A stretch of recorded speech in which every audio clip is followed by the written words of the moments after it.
Are you answering the questions teens are really asking? Would you like to have a go at answering the biggest one of them all? We are chill, and this is how we roll.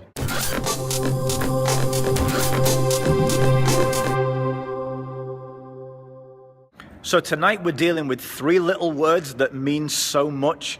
Who am I? Huge question, and a question that teens really have to struggle with. So tonight, that's what we're answering. Not involving a TARDIS, that was last week. Check the link below, you'll see that video. Okay, for now, I'm gonna show you our Fakers Night, and then youth leaders, stick around after this, and I'm gonna tell you what we did.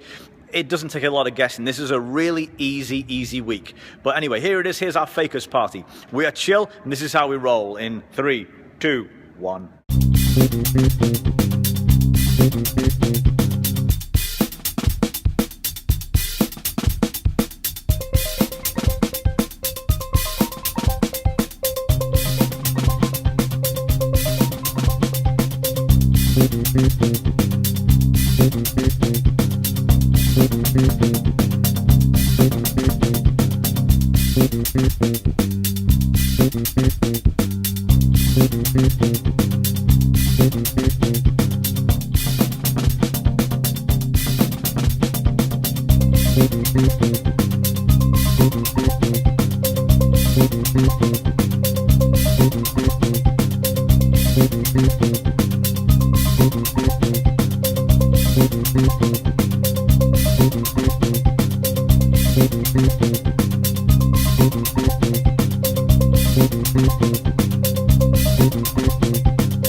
You can get there now.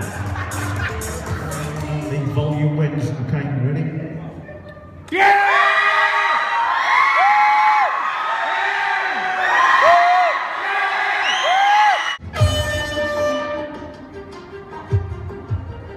Mystery contestant number 1. If a spider ran by, she'd probably cry. She'd rather make clothes from tissue than seaweed. On a rainy day, she'd stay in bed. If her best friend fell down the stairs, she'd die laughing. Her guilty pleasures are Black Veil Bride songs. Her pet peeves are Jake, Matthew, Cameron, Jamie, and Tom. She has loads of favorite movies.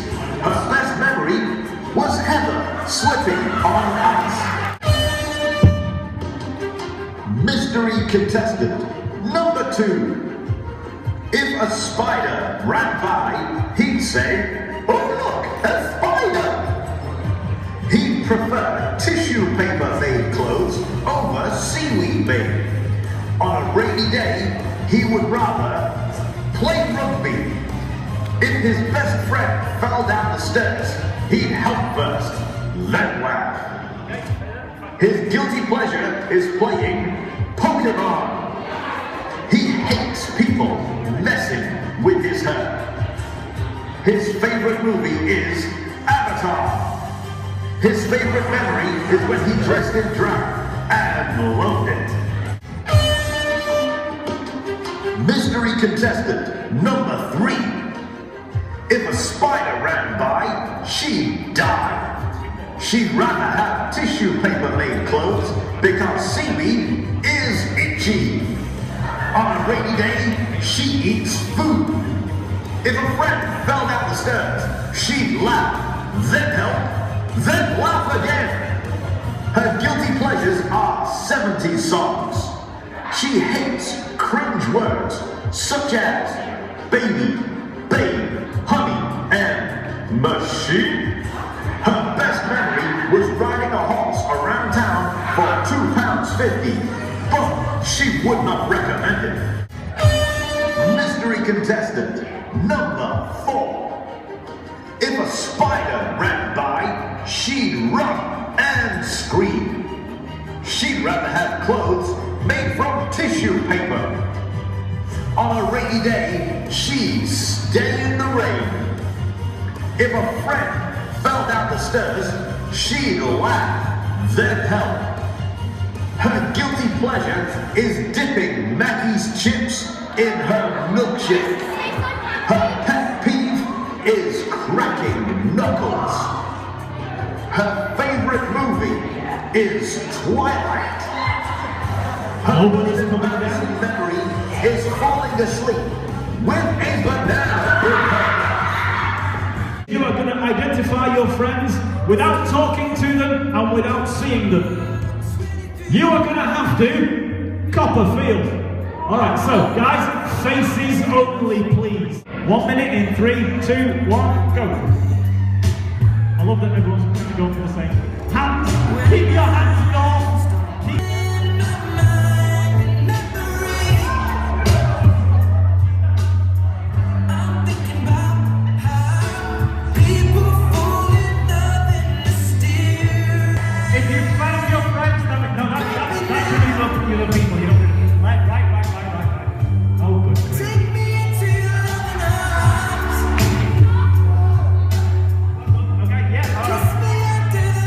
Jody, it's only you left to go, pal. Only you. No, don't keep spinning around.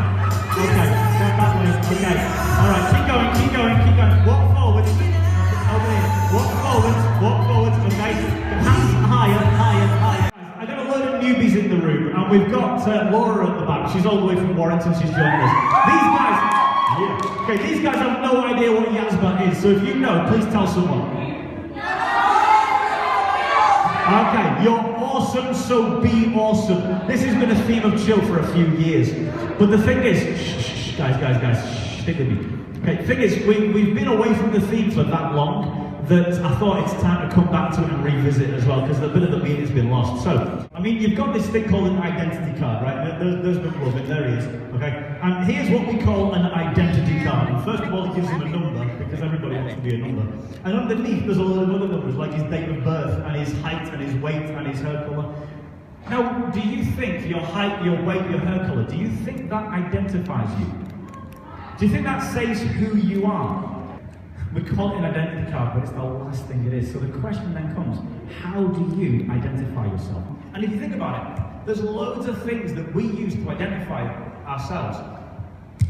And they've been put on us from outside. So there's your name, but then there's what you look like. There's the things that you do, there's the friends that you have. Like, if I was to ask, I'd say most people here, the way you dress is modelled on something. It's either modelled on someone you want to look like, or the kind of music you like to listen to, or an image.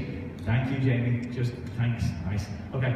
Some of you are very proud of that. Great. Okay. But some of you guys you live with band merch T-shirts of bands that were around before you even existed as well. You know, but you tend to identify yourselves with those things. And so you choose your looks to say something about you, but it was you before you did that. And how many people have put your first ever Facebook profile pic up and looked at it and thought, I look like that? Or how many of you have been really glad that that happened to be a bad photo, but some of the photos that your mates have took and tagged you in anyway, you're like, oh no, right? We all do, right? 10 years from now, you won't want to look like you look right now, which I think is a shame, because for me, you guys are just as cute as buttons, you really are. But, yeah, you look fabulous, Michaela, you really do. As long as you don't show me your underwear again, I don't want to see that. Anyway, go on. Right, but guys, the way you look changes. Your name was given to you a long time afterwards, and let's face it, other people give you names as well. Not so nice always, right? They don't define you. Any more than your looks define you, any more than your actions define you. How many of you have done something and people will not let you forget? Yeah, okay? It does not define you. You would have been you if you hadn't done it. You're still you. It has nothing to do with who you are, even if that's how people are defining you. And even your friends. Because here's the thing, if you have a fallout with your friends and they all leave you, you're still you. Even though you tend to use them to define who you are, they don't. Nothing external can possibly define who you were, because you were you before those things. So if who you are is not external, there's only one other choice. It's got to be internal. It's got to be there from the beginning. And when I say from the beginning, from the very moment you achieved consciousness, you were you. Your identity was there even then. That means someone must have put it there, because you didn't. And you've never been anyone else. Someone put it there, and I've been doing some videos about this. I did one on New Year, I did one last week. You might have seen it, but The point is, if just the concept of this, if a mind thought, I'm going to make that person like that, then you were made the way you are on purpose. A mind thought, that's what we need in this world, and made you as you, which means you are you on purpose, you are you for a reason, and because you are what you were designed to be, you are therefore perfect.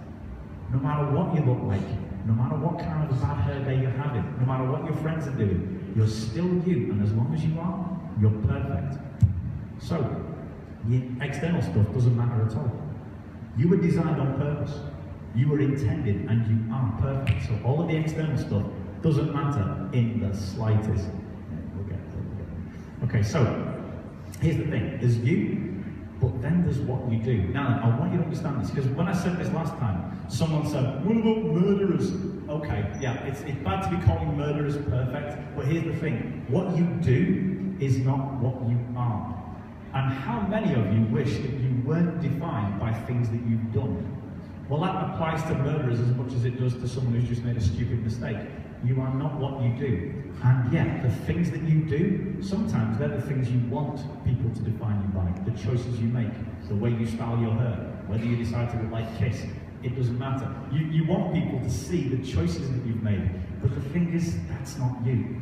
And you choose to wear these clothes, and you choose to listen to that music, and you choose to do that thing, and you choose to have those friends.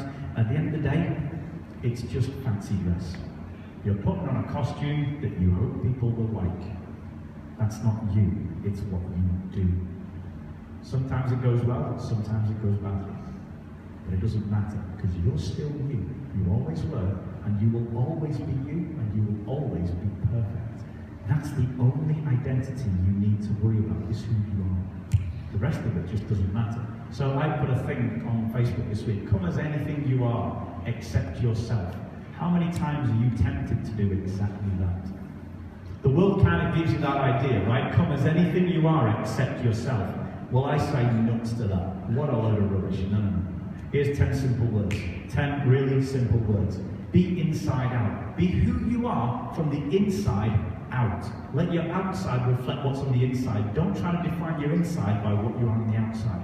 Being outside in doesn't work. Then you're letting everybody else control who and what you are. Be inside out. You're you, be you, let people see that you're you. Whatever they want to make of that, that's up to them. But you're you. It will never change, neither will the fact that you're perfect. Be inside out. You're awesome. So be awesome.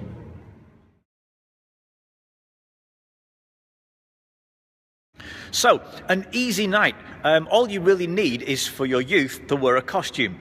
You'll notice that some of them, or you may notice that some of them were just wearing masks that were very similar. We bought just a load of masks. Bought them from Amazon. You just search in mask pack or packs of masks and you'll find them. It's like 8 for £3 or something like that. You just get a few different packs and that's it. You've got absolutely loads of them. You'll see that we used a bit of a catwalk here, if I can get it in the camera there. That's good to have, but if you don't have one, it's okay. All you're doing is a bit of a fashion parade for the youth that have worn a costume. We put on the advert, by the way, you can wear a mask or a costume, or you can wear different clothes that you would normally wear. Just come as anything except yourself. Okay? So if some people wearing costumes, some people just wearing a silly hat, doesn't matter. I've got Doctor Who walking through as I'm filming this. Right, so anyway. So that's really what you need, is mostly for your youth, just to wear some kind of fancy dress and have some masks on standby, even make them paper masks, just in case anybody turns up without one.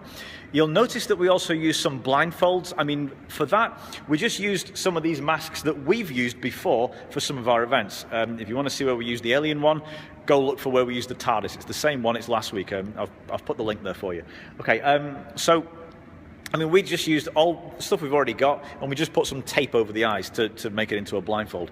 If you are going to do this game, by the way, where you're asking people to feel the face of someone and guess who it is, use a blindfold that covers the full face. If you just cover the eyes, you'll find that they can see down below there, so all you need to do is that, and they can see, and it's no good. So use some kind of blindfold that covers the full face. So as long as you've got young people with costumes, your first game's done. If you can get hold of some blindfolds, your second game's done. Using using masks to make them look silly with the blindfolds, that's optional, but it's cool. Having a nice stage for them to go walking up and down, again, it's optional, it's cool. The third game there, sorry, the second one, was the videos that you would have seen up on stage. For that, you don't really need to use a video. It's better if you can. It lifts the quality of the event if you're going a bit multimedia. So making videos, there is a how-to coming up. I know I keep saying that, but it is coming. So making videos is good. That helps. It's a bit better, but you don't need to. You can just stand up there and read it off a script. What you do need is the answers. Now, I sent a message on Facebook, I think early last week, to 4 members of the youth to say, answer these questions, keep it secret, don't tell your friends. One reason for doing that way ahead of time for me was so that I've got time to make the videos. But even if you don't need to make the videos, you're just going to read it off a script, get your answers early, just in case the people say at the last minute, I don't want to do it. Okay, we'll make the last minute a week before, so you've got time to ask someone else. And that's about it. It's a very easy night. The main thing is to start answering this question of who am I? Because teenagers struggle with this issue an awful lot. They are searching for self-identity. They're searching for labels all the time. You can find loads of videos on YouTube. Just type in, who am I? And then the word Christian. Or who am I? Gospel. Something like that. You'll find loads of videos have been made because this is a massive point. Not only that teenagers are really struggling with, but one that we have answers for, and the best answers for as well. So give this theme a go. It's really good. Now, if you want to know more about different themes and you want to know how we do the planning of stuff like this, because if you've seen our other videos, you'll know that they're not all as simple as this. We've got some that are as easy as this and some which are as difficult as this. We really do like to mix it up. Now, if you want to know more about different themes, we've got loads of information available for you. I mean, there's loads of videos here. This is our 15th week that we've done, and it's all stuff that you can do. So check through the videos, but your best resource is actually to know the science behind how we do the planning and how we come up with the ideas and how we manage the resources and all this kind of stuff. So your best resource for that is actually a book I've written called The Chill Effect. So you just go to wearechill.com. You can join the Facebook group where you can comment on this video and ask questions, but you can get hold of the book from there as well. It's called The Chill Effect. It answers so many questions: how to understand teens, how to figure out what questions they're asking, how to know what issues you need to talk to that are going to minister to them, and how to create these events that not only answer the questions, but blow their minds, make them memorable, and make them remember these things in 10 years' time. And I'm not exaggerating. We have youth now in their 20s who remember events from when they were 11, and they remember what those events are about as well. This is something that I want to teach. This is something what I want everybody to learn and know and be able to do like we do, because we do some cool stuff and I would like you to be able to as well. So wearechill.com. Go there, check it out. Loads of resources for you. But for now, this is me and We Are Chill. Bye-bye.